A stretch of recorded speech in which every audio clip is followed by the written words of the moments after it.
and Pruyn Reconstruction. My name is Katie. I work in the Economic Growth and Community Development Services Department at Loyalist Township, and I do communications for some of the township infrastructure projects. For everyone in the room, we're really glad that you braved the winds to come to the fire station this evening. And for everyone who's joining us remotely, we hope for stable internet. Before we get started on the presentation, just a couple of housekeeping items. After the presentation, we'll have a question and answer session. We want to make sure everyone can participate, whether in person or virtually. So we will take questions from the room and then from the virtual audience. For everyone in the room, please be sure to speak loud and clear so those online can hear you. Virtual attendees can ask questions by using the raise hand feature. You can also type questions into the chat and they will be repeated aloud. And finally, this presentation is being recorded and will be posted on the project page on engage.loyalist.ca. So now I'll hand it over to my friend, Joe Grattan, who is the project supervisor. Perfect. All right. Good evening, everybody. Next slide. Okay. There we go. And maybe one more? Yeah. There we go. So we'll kick off with the presentation outline. So obviously welcome everyone to the meeting. My name is Joe Grattan. I'm the construction project supervisor at Loyalist Township. I may have communicated with some of you in the past. If you have any questions on the project after the session or whatever, I'll likely be the person that you end up speaking with. Katie, I think, has covered most of the housekeeping. If you have questions, you can ask anytime. If it can wait to the end, that's probably better. Just sometimes your question will be answered in a subsequent slide. But if it's a pressing question, definitely ask anytime and we'll do our best to answer. For the online viewers, if you want to put them in the chat, we'll probably just answer them at the end.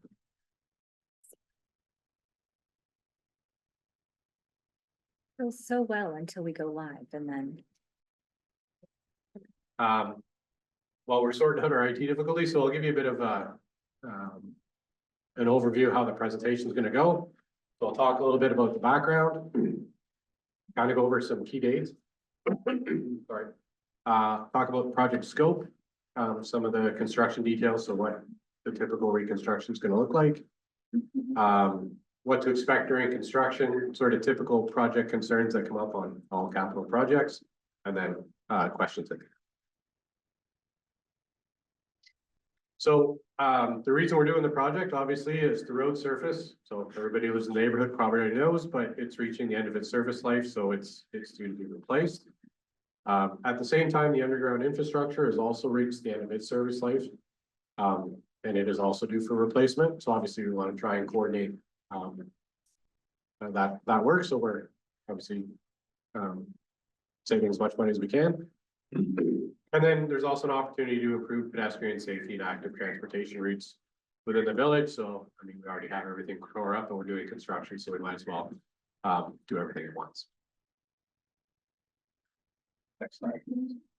So some key dates. The goal is to have the design complete in spring 2025. So I don't know what percentage you would call them, but we do have the sort of the draft drawings there. There's some on the more technical side, there's a few things we still need to address on the drawings, but from a big picture, that's what the project's going to look like. Once those are finalized, obviously it'll go for tender. We're estimating an estimated project start in May of this year. The bulk of the heavy civil work will be done, I'll say, by November. However, in 2026, there'll probably be some outstanding landscape work. And I explained to some people, obviously, if we just finished getting everything put back in November, it's not really a great time to plant grass or whatnot. So that work would be done the following spring.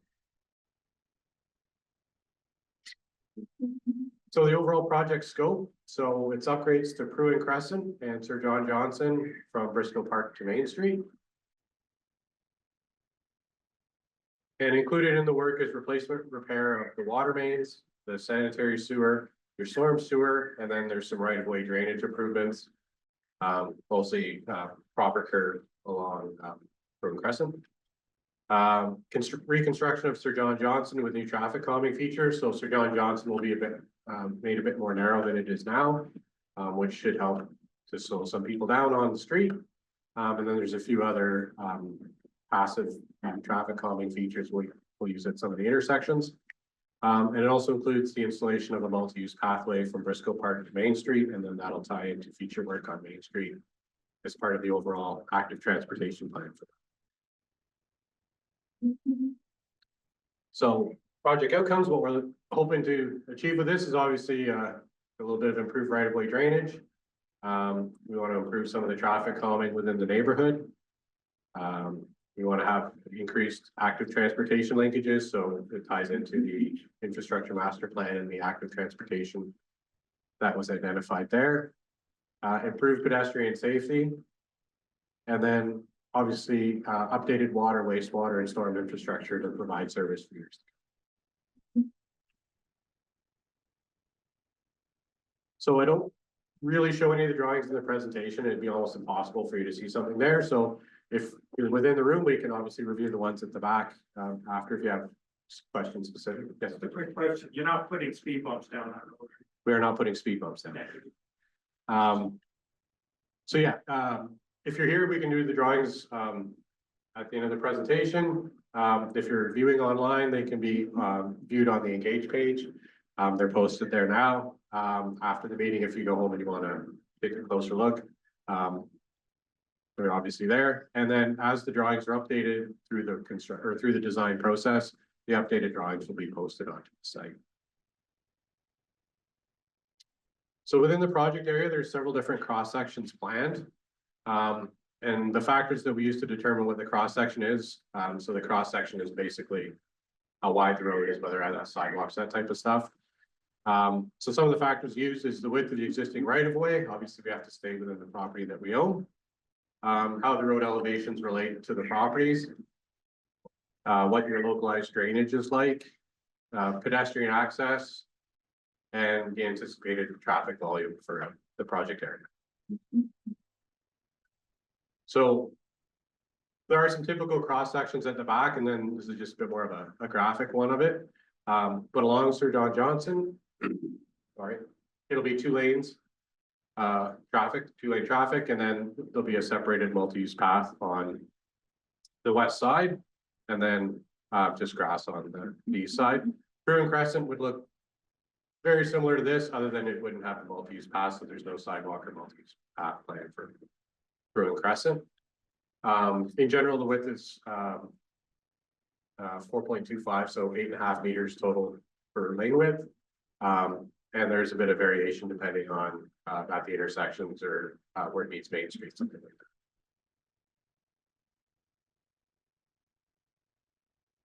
So what to expect? So there's a few pictures of what to expect during the project. So these are from a project that we did in Amherst a couple of years ago. So obviously, I'd like to say, making an omelet, you do have to break a few eggs. So there will be a bit of a mess, but this is typically what you'll see. So as you can see, the road is torn up to install the pipes and infrastructure. However, there is a granular base to drive on. And the intent is that you'll be able to access your property every day. With some localized exceptions. So I was talking to some folks. For example, if they're pouring the curb section in front of your property, obviously with the cement sweat, you wouldn't be able to drive over that curb section. And I know there are some individuals that have requirements for access all the time, and we can definitely work with you to bring it to our attention and make sure that we can facilitate that access. But in general, for everybody on the street, you'll be able to park in your driveway every night, other than a day or two here or there, depending on what's happening. So then a few more pictures. So obviously, again, there'll be some lane closures and traffic diversions and things like that.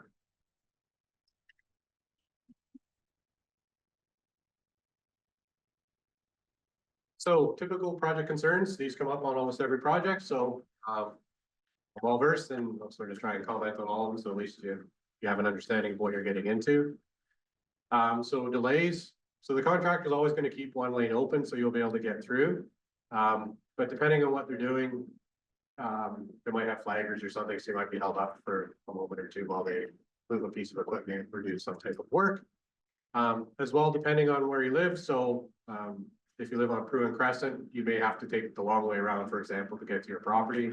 Depending on what they're doing at the time, you'll be able to get there. It's just, you may have to go around the block kind of thing. Contractor will have flaggers available to control traffic and direct people where they need to go. And township staff are also on site to mitigate any inconvenience, and they work with emergency services, so they're always aware of where closures are. So for example, if the fire department for whatever reason had to come on to Pruyn Crescent, they know the best way to approach. I'm less familiar with Bath, but if it's like the rest of Loyalist Township, there's going to be some rock excavation required because the whole township's built on rock. So obviously there's some noise and disruption with that. It's just unnecessary evil. But we obviously don't try and break more than we need to because there's a cost to it. So we do try and keep it to a minimum, but it's likely there'll be some rock excavation during the project. Dust and poor road conditions. So they are required to keep the road open, but it's not going to be perfectly paved road. It will be passable to anybody in a car, but you definitely have to slow down and take your time. The contractor is expected to keep the road open and suitable for traffic at all times, and they are required to use dust suppressants to reduce the dust. However, it is construction, so unfortunately, there's going to be some dust. Open excavation, so on everybody's property where they're replacing your water shutoff, there'll have to be an open excavation while they're doing that work. So all open excavations are fenced, so they'll have the construction fencing, and the contractor has an obligation to keep the site safe. However, keep in mind it will be an active construction site, so you do have to be sort of mindful as you're moving through. And then access to property. So I already sort of touched on this, but the contractor is required to maintain access to your driveways at all times. However, depending on the circumstances, there might be some temporary restrictions. The contractor will let everybody know in advance so they can plan. And then if there's special circumstances between township staff and the contractor, will make sure they're aware and can accommodate any of those needs. And then service interruptions. So as part of the project, we are replacing all the water, so there'll be temporary water placed. Sorry. So there'll be overland temporary water pipes placed across your lawn to facilitate those connections. Sorry about that. There will be times when your water will have to be shut off for brief periods. The contractor is required to provide 40 hours notice in advance of any shut off, and there'll be a set start time. So typically in the morning, you can get whatever you need done in the morning, and then usually the water may be off for the day while they make a connection or something like that. But we do provide lots of advance notice.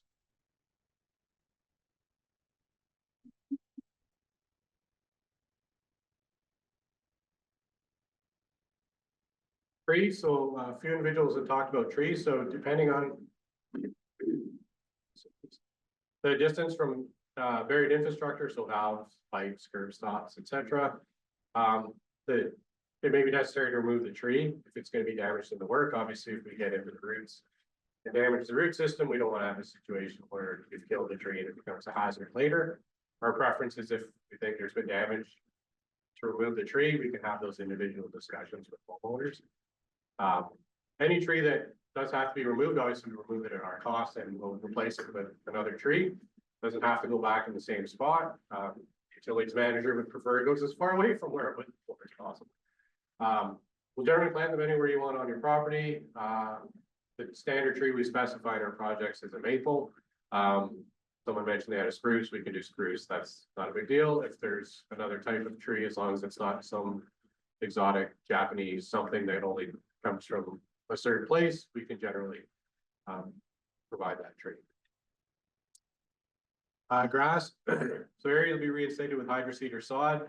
There's a bunch of factors that go into which method of reinstatement is chosen.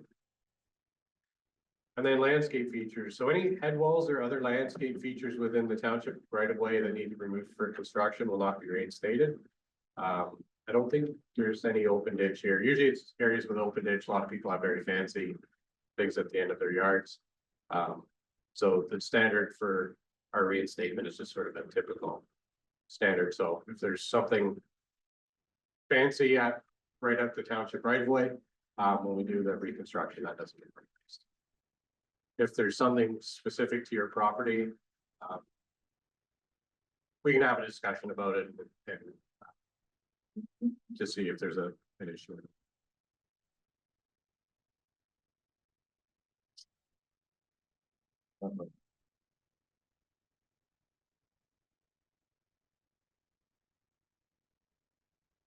Temporary water.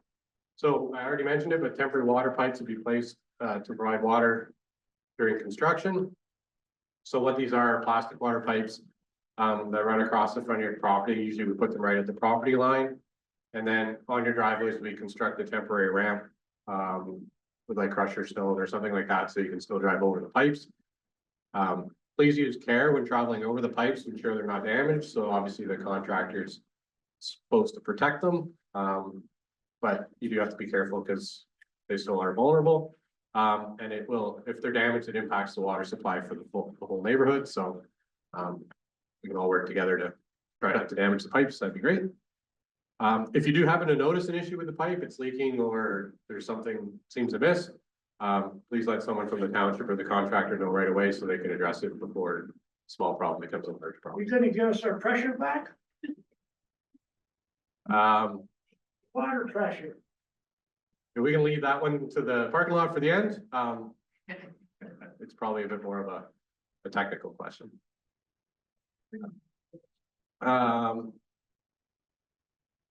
So township staff will be available on site. Pretty much we have 100% inspection during the project, so there'll always be a representative from the township on site. They wear a white hard hat. You'll get to know them as the project progresses. But if you have any concerns, obviously you can bring it up to them. And as well, my contact information's in a multitude of places. You can also call, email, or contact myself and I can get a hold of them as well. At the start of the project, we will send an information letter around to everybody. It'll have all of the contact information for myself. The engineering technician that would be on site the majority of the time. You'll also have the contractor, whoever they happen to be, their contact information. So if you have any concern, there's a number of people you can reach out to. For fastest response, so the township has a huge number of ways you can contact the township. For the fastest response, I ask that you contact us using the information in the letter. Typically that's myself or the engineering technician.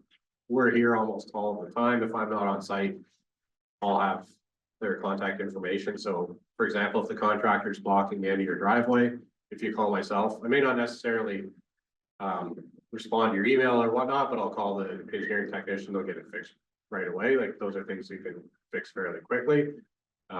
If you go through the township service request system, it'll eventually get to me, but it does take a bit longer because it's a telephone game that goes through people's hands. So the numbers that you get on the letter at the beginning of the project will get you the fastest response.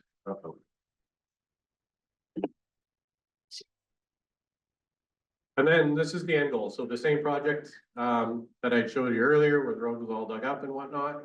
At the end of the project, so this is maybe 2 years after completion. And it doesn't look like we've done anything at all, which is obviously the goal. So this has been fully reconstructed. All the water pipes and sewer pipes underground have been replaced. There's new asphalt.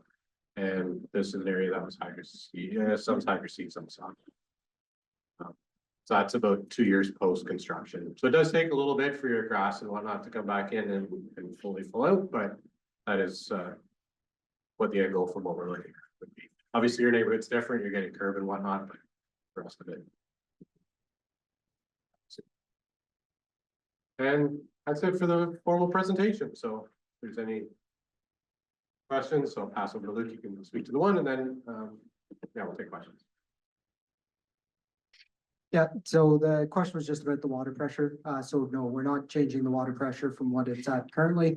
This project is strictly focused on asset management. So we're replacing the existing pipes and services that are there now, like for like.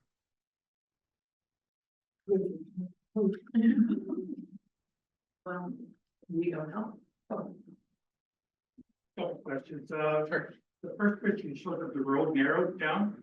Is there a bike lane on both sides? Is that what I saw, or is that just shoulder? Be able to go back, I think it's the cross section, I think the first. right there. Like, that a bike lane sort of? So where the people are there on the right as you're looking, so that would be where the pedestrian or the multi-use Yeah. path would be. Yeah. So that's on the east side of Sir John West. Johnson. I got that. Sorry, west side of Sir John Johnson. That's like that. And then your two vehicle lanes, they have white shoulder markings. Is that, They're not really bike lanes, to be honest, you probably won't have the bike. I don't know that you'll have any line change, to be honest, on Sir John Johnson, but, it'll be a okay. 4.25 meter lane. What the roads, which roads are you starting, or what order are you doing? Killing everything at once, or?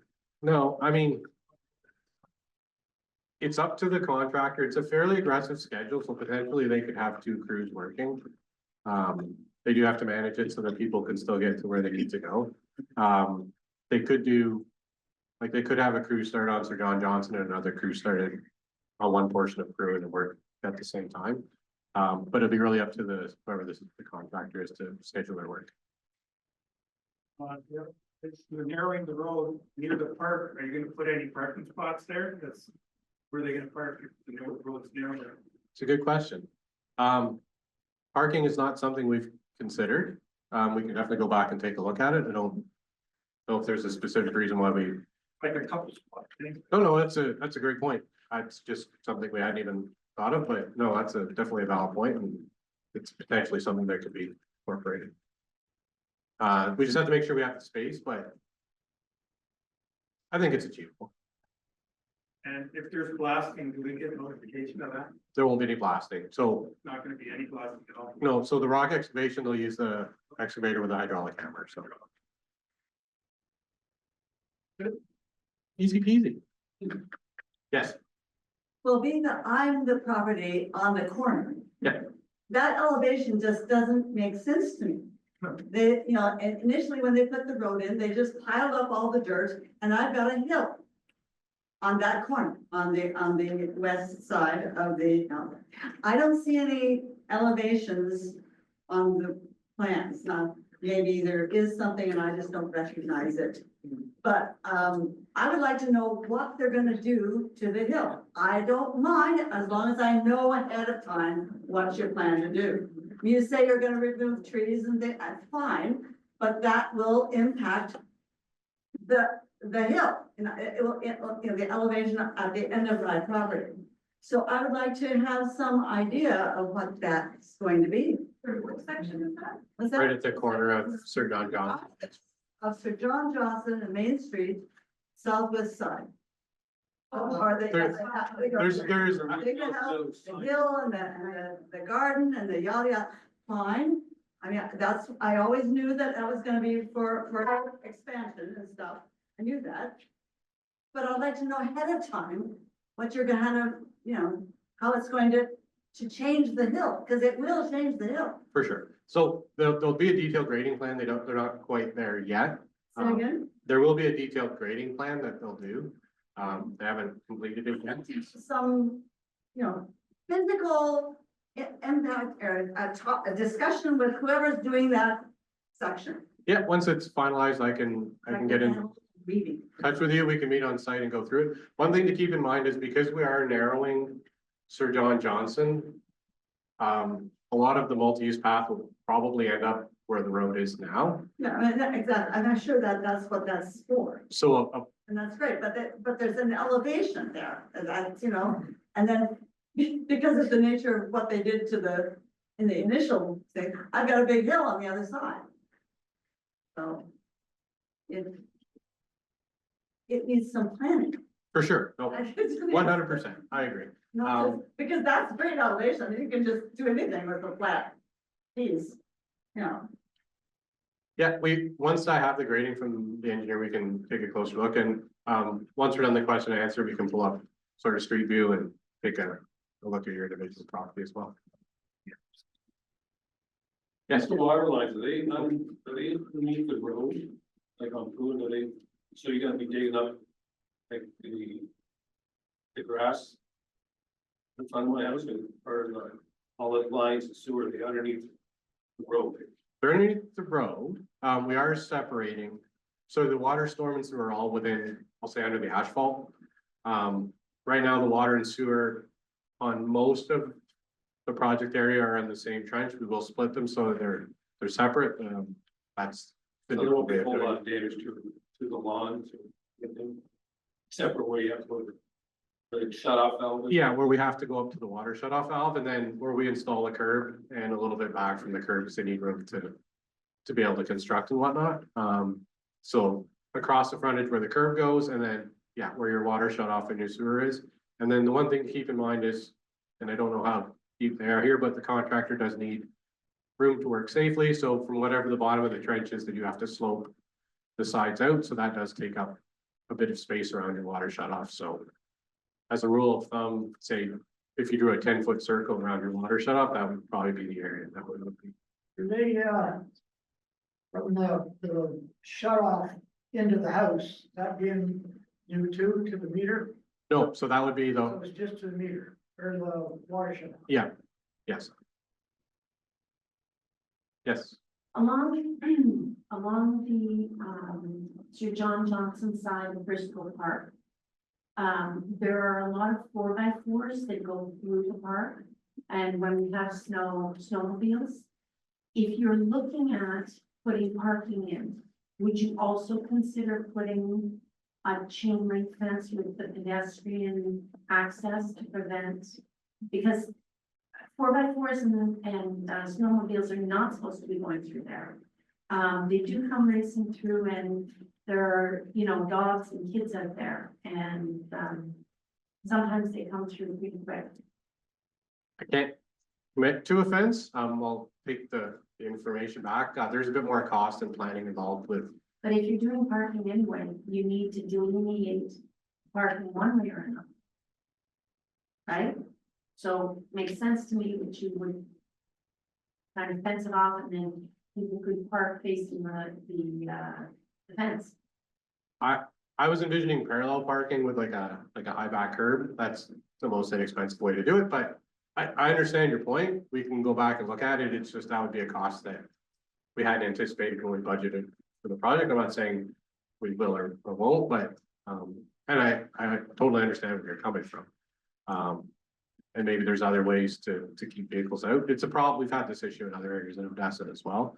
I'm not sure there's a straightforward solution, but, definitely we can take a look at that. Problem is if we put in a fence, if you miss any spot, then they'll just drive around anyway, or they'll find another way, so it's tying it into stuff to make sure that it actually works. But it's something we take a look at. Yes. Main Street and Sir John Johnson, are you planning to put lights there? No, there's no lights or anything planned. So a year from now, when you do go put the lights, you're gonna rip up the road again? We will be ripping up the road again, not for that reason. So there is another project for Main Street reconstruction.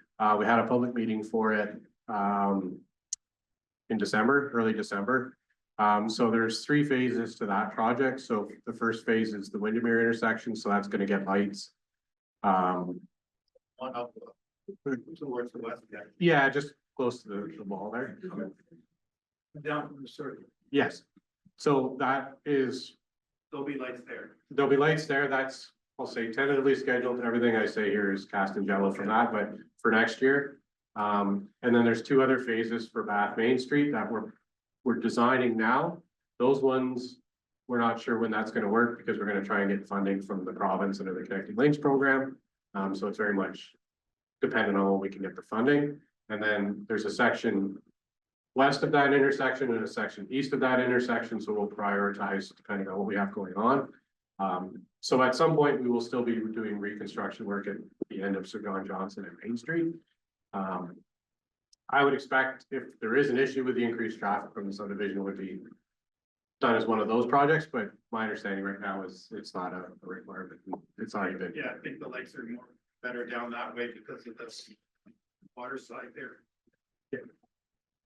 Yeah, agreed. The lights, based on the traffic modeling have been identified at Windermere. One thing we are attempting to plan for is the potential for cut through traffic coming across, Purdy and down Sir John Johnson. So you'll see in the design drawings, we've included a curb bump out at the intersection of Purdy and Sir John Johnson. And that's to narrow that intersection a little and just prevent people from speeding around that corner without braking at the stop sign. So by having a bit of a narrower intersection, it should limit that cut through traffic. Obviously, we can't prevent it entirely, but we are attempting to plan for that. I have a question from the online. Yes. Will there be streetlights put on the west side of the street along the walking path?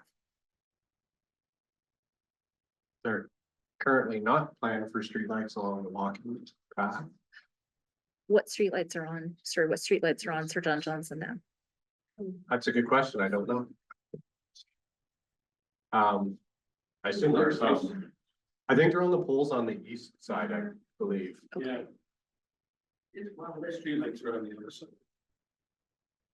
But yes, in the current design, there's no plans. So no, yeah, so no lights planned on the west side in the current designs. Correct. Thank you. Be nice to have some updated lighting. Sort of bring us up to the 21st century here. And I like see the other like heritage point that we got those lamps and all that.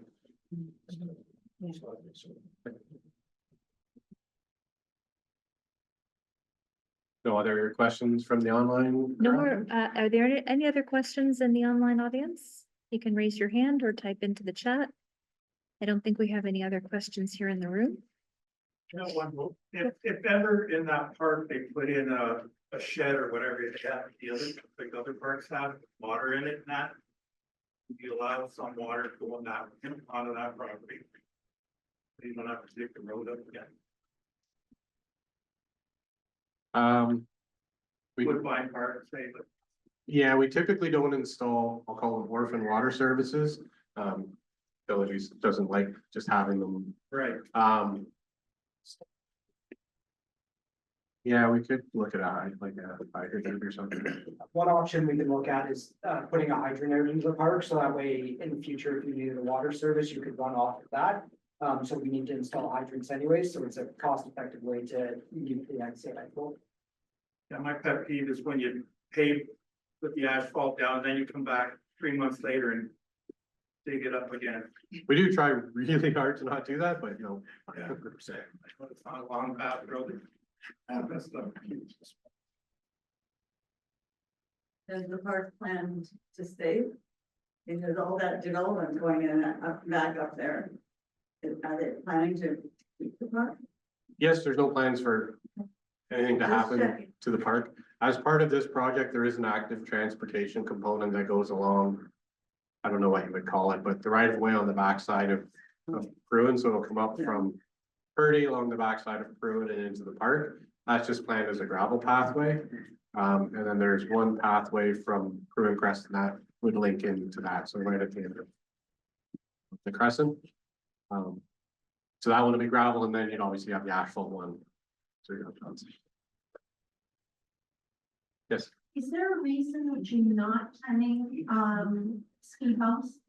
If you're saying that you anticipate, traffic coming off of Purdy and screaming around the corner as they rush down the back road, is there a reason you wouldn't have traffic bumps along there?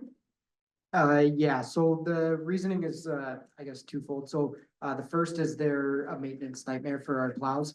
So oftentimes the plows will hit the front bump and they'll scrape concrete or things like that. So we try to avoid them, when possible, because they just cause damage from an operations perspective. The second is, we find speed bumps at times can be ineffective, because what happens is people will speed up in between the bumps and then they're going faster and then you get this like rocking motion and it ends up not necessarily having the impact that we're hoping for.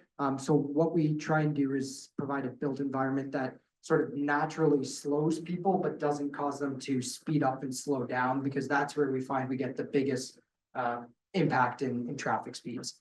So that's why those items that I was talking about, like the bump out at the corner, it naturally slows traffic a bit more, and we find that's more effective. I have another question from the online. Will the street be raised or lowered from what it is now? I'm not sure which street, sorry. In general, no, so the surface of the asphalt, for the most part, will be at the same elevation that it is now. Probably for somebody on Sir John Johnson, because some of their driveways are sloped Yeah. this way, so they scrape the poplars and stuff. Coming on their driveways. If that's a concern, so if it's someone on I think you're talking on the East side. east side. Some of them, yeah. So the road will be narrowed a little bit, so that slope may soften a little bit on Yeah. that side. Yep. For drainage, I guess, must be for drainage or something. But in general, there's no plans. We typically on reconstruction projects, we try and keep things exactly as it is because we don't want to create. In general, I believe the neighborhood works from a drainage perspective. So when you start changing elevations, you can potentially create issues for people around the neighborhood. So in general, unless there's an issue, we try and keep things at the same elevation. The problem with raising the road to fix it for the people on the east side is it may create an issue for those who live on the west side, where their properties drain fine now, where you may be putting water towards them instead of away. So you generally try and keep things always at the same elevations that they are, unless there's been an identified problem. No other questions that I'm seeing in the online? All right, I think we'll probably wrap it up. Obviously, we'll all be around for a little while after, so we can, if there's any sort of specific to your property questions, we can try and answer. Thank you everyone for coming. We appreciate the input. There's some great ideas for stuff we didn't consider about parking and whatnot, so we definitely appreciate that input and something we can look at. All right, have a good evening, everybody.